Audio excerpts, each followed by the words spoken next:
Hello, everyone. Today we'll continue talking about Aristotle. We'll be talking about pleasure and happiness. So let us begin.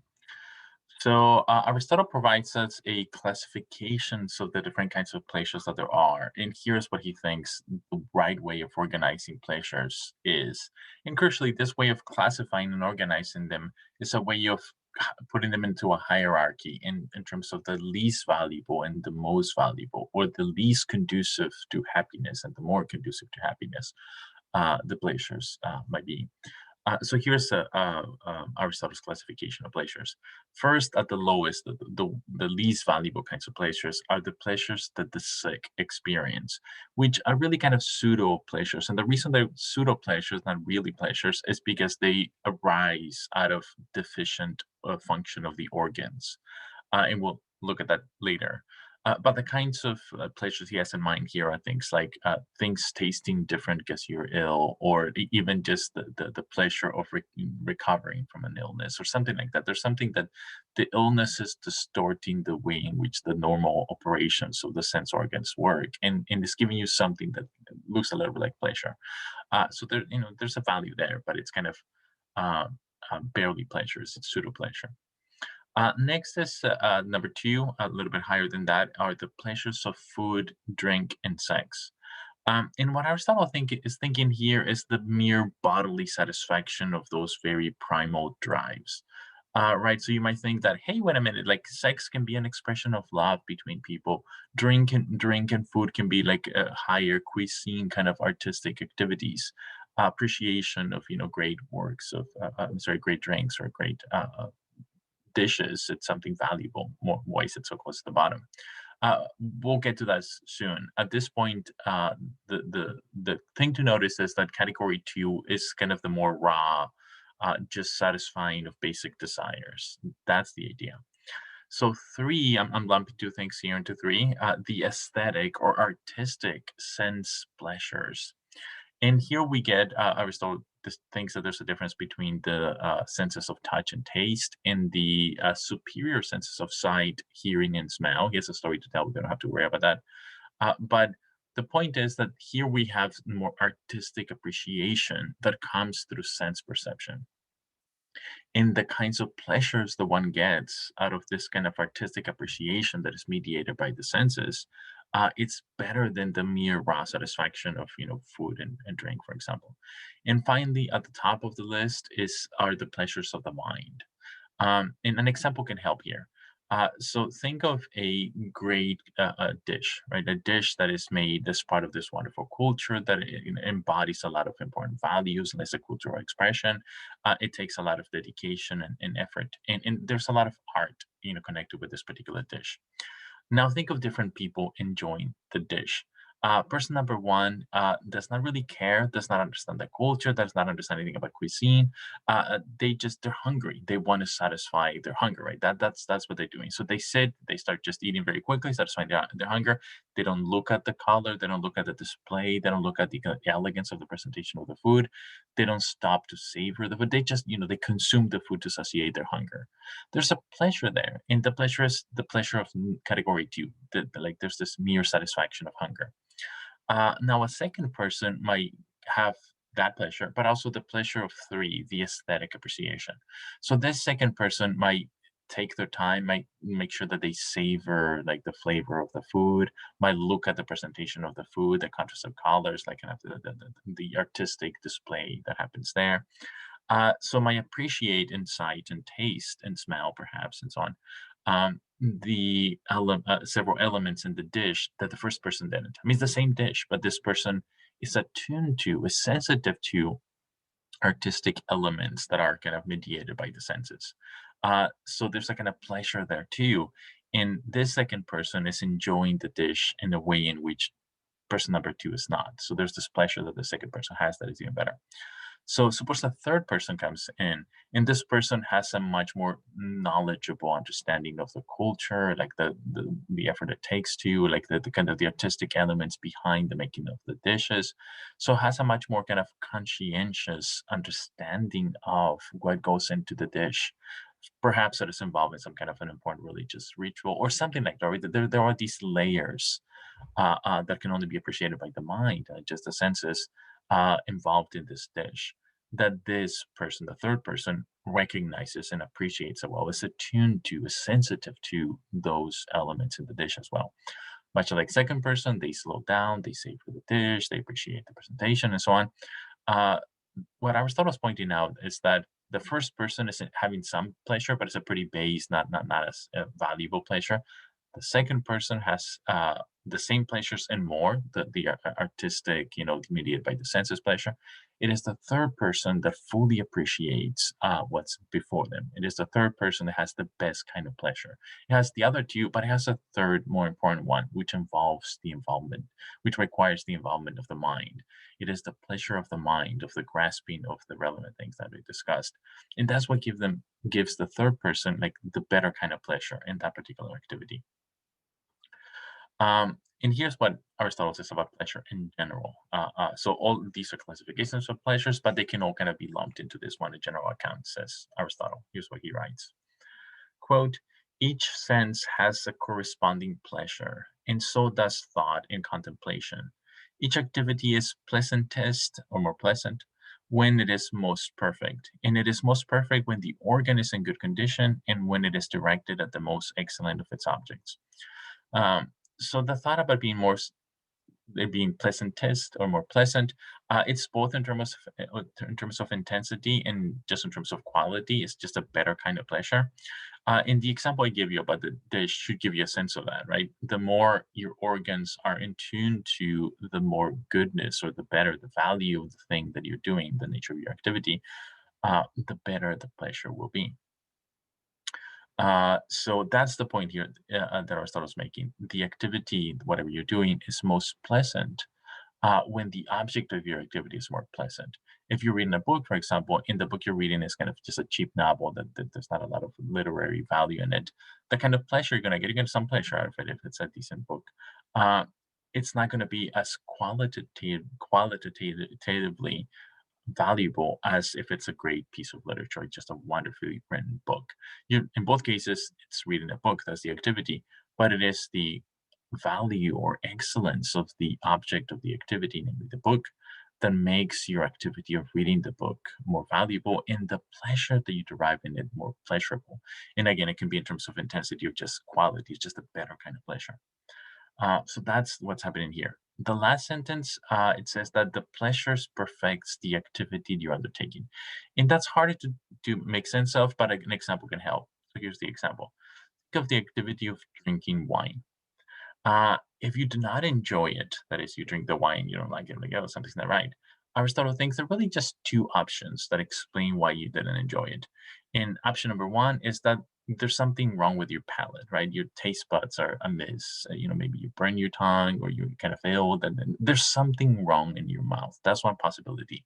The organ that mediates or brings about the kind of pleasure of the activity of tasting, something's wrong with it. It's not functioning well. That's one option. Um, the second option is that it is a bad object. It's a bad wine. It's not a sweet, delicious, good tasting wine. In other words, the activity is not directed at the most excellence of its objects. The object, in this case, wine. There are better objects, right? And your activity of drinking is not directed at its most excellent candidates. There are better wines than the way you're drinking. And if you're not enjoying it, it's because the wine, one of the reasons is that the wine you're drinking is not that good. But there's something that's it. Like those are the only options. There's something deficient with the organs, or there's something deficient with the object of the activity. That is why you're not enjoying it. And out of this example, the cool observation comes about his claim about pleasure perfecting the activity. So here's what the book says. Pleasure perfects activity in the sense that it causes or brings about that the activity, in this case tasting, is a good example of the kind of thing that it is. So what makes your activity of drinking wine or tasting wine a good activity is that your taste is working well, and when your taste buds are working well, and the wine is in good condition, it's a good wine, so your bodily operations are working well, and the wine is good. The pleasure is the natural kind of culmination or completion or perfection of the activity, right? It makes the activity of drinking wine be a better one than otherwise. If you're not enjoying the wine, the very activity of drinking the wine is not as good as it would otherwise be. So when you're enjoying the activity you're doing, there's a sense in which you're completing it. How are you completing it? By making it a better version of that particular kind of action. A time in which you drank wine that you didn't like it is not as a good of an instance of the activity of drinking wine than the one in which you did. So that example makes it clear what he means. So here's a question. Uh, is pleasure good? Is having a larger quantity of pleasures a way of enjoying life or having a life that is worth living or doing something that is good for you? Well, you might think, well, yeah, pleasure is good. So a good life is one that is, characterized by the large quantity of pleasures. And here's what Aristotle thinks. The question, is pleasure good or bad, is too simple. Like there's no answer to that question. Why? Because it's not a well-formed question, at least given the nature of pleasure. Rather, pleasure is not to be thought as a good or bad thing in itself. The pleasure of properly good activities is good, or the pleasure proper to bad activities is bad. In other words, whether the pleasure that you're experiencing is good pleasure or bad pleasure depends upon the activity you're undertaking. And here are two pictures that illustrate this. So at the top, there is, a woman punching a person. We don't know why, but we can assume, we can build into the case that he's an annoying person, like he has that annoying head or something, like his nose is too big or something, like he speaks in a way, I don't know, build and whatever. She's annoyed by something he does. And she just wants to punch him in the face because he's an annoying person. So she does, and like, I'm happy. Like there's this joy or happiness or pleasure that comes about in the doing of the activity of punching, right? The enjoying the activity completes the activity in a particular way. So it still has the completion of the activity. But here's what Aristotle would say. But that's a bad pleasure. Why is it a bad pleasure? Because punching people in the face because they're annoying is not a good activity. The act itself is bad, right? It displays cruelty, insensitivity, the violation of the dignity of a person. I mean, there are moral immoral characteristics here. So the pleasure that one gets out of doing that is a bad pleasure. That's not contributing to having a good life. And that's the opposite of that. In contrast that with the picture at the bottom where we have the good shepherd, right? So let's build a lot into this picture. Let's suppose the good shepherd's there. He's rejoicing and looking at the sheep being happy. He's rejoicing in a job well done. He's taking care of them. They're well fed. They're healthy. They're good sheep and they're doing well. The sheep are doing well. And he thinks he rejoices. He gets pleasure out of the completion of his good activity of tending the sheep. So because tending the sheep is good, his activity of rejoicing, deriving pleasure, and his doing it well is a good pleasure. And that's a general point, says Aristotle. Every pleasure is such that whether it's good or bad depends on the object of the pleasure, the kind of the thing that the pleasure helps culminate into a full or complete into an activity. If the object is bad, then the pleasure is bad.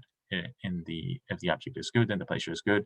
If the object is very good, then the pleasure is very good. If the object is very bad, then the pleasure is very bad, and so on. Right. So the value of the pleasure depends upon the value of the object of the activity that the pleasure from which the pleasure comes. Um, as far as the whole things. So let's connect it to happiness, pleasure and happiness. So Aristotle distinguishes between wisdom and understanding. They're the kind of different faculties of the mind. Wisdom is concerned with action, with living well, with understanding how to, live in the world and have a good life. Understanding is concerned with knowledge, with truth, with just kind of knowing as such, right? The object of wisdom is doing its actions, doing it well. The object of understanding is just truth, is to understand reality as it is, to understand things that are worth knowing. And they're, of course, connected, but they're not identical. Each of these activities, wisdom and understanding, have their own pleasure, which completes or perfects their activities of knowing. And understanding, claims Aristotle, is greater than wisdom. There's something more valuable about understanding than wisdom. Here's what the author says, for example: supreme happiness, therefore, is activity in accordance with understanding, the fact of just knowing, an activity which Aristotle calls contemplation. So there are a lot of different activities that the mind can undertake that make it more perfect, more valuable. But the greatest of which is contemplation. And here's kind of a little bit of the rationale behind Aristotle's way of thinking here. Knowledge or acquiring knowledge perfects the understanding, the human capacity to know. Or put it differently, helps the understanding grow and flourish. How do you grow intellectually? Well, largely, primarily by understanding. Your understanding of reality of things that matter grows, right? You increase the quantity of knowledge that is worth having. That makes your understanding more perfect, more complete. As a first observation. The second one is that the greatest or more perfect the object of the understanding, the thing you know, the better the knowledge is, the better it is not for you to have knowledge of this thing. If the thing you know is relatively trivial, then it's good for you to know because knowledge is good. But the value of having that knowledge is not as important as the value of having a knowledge whose object is very valuable, right? If you know the meaning of life, that's a very important piece of knowledge, much more important than knowing the phone number of this random stranger. And therefore, the knowing of that thing that is more valuable makes or perfects your understanding more. Uh, so that's that observation. Here's another crucial one. The greatest and most noble, most valuable truths are eternal truths, unchanging truths about justice, about friendship, about reality, and especially God Himself. And Aristotle's a believer. He thinks there's a God. In fact, he has proofs for God. But God is eternal. God is the most valuable object to be known. So the ultimate state of human flourishing is contemplation. And contemplation is the activity of grasping eternal truths, and especially God Himself. So this activity of contemplating the eternal truths, especially God Himself, completes or perfects the better part of the mind, namely the understanding. So happiness is doing the activities distinctive of humanity, doing them well. It is reason that distinguish humans from others.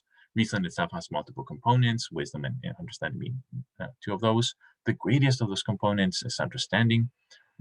The main activity of understanding is grasping truth. The better the truth, the more valuable it is for the understanding to grasp it, the more the understanding perfects itself.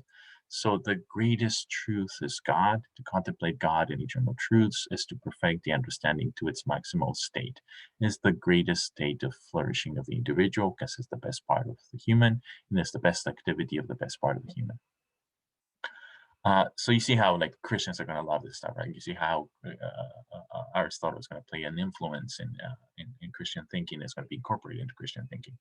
But it's crucial that this is only this is true. All of what I said is true, but it's only part of the picture, right? Aristotle has a much more broader conception of happiness. And here's the cool quote from the book that illustrates this: "The happy man will value contemplation as described above all. That is the best activity or the best part of his his nature." But part of his happiness, intertwined with all of this, will part of his happy life will be the exercise of political and moral virtues. Moral virtues are crucial for his understanding development as well, for having good relationships and so on, and the enjoyment and moderation of natural human pleasures of the body as well as the soul. In other words, all of the activities distinctive of humanities, the doing well of all of those would be conducive to happiness, and including things like bodily pleasures will be good for you. I mean, again, there are bad pleasures, there are good pleasures. So the good bodily pleasures will be conducive to your happy life. So Aristotle's conception of happiness is broad enough. There's the point about the understanding being the peak of happiness does not mean that that's the only thing. It's a broader, more expansive conception of happiness. But there is a peak, and the peak is contemplation. Okay, I'll stop here. See you next time.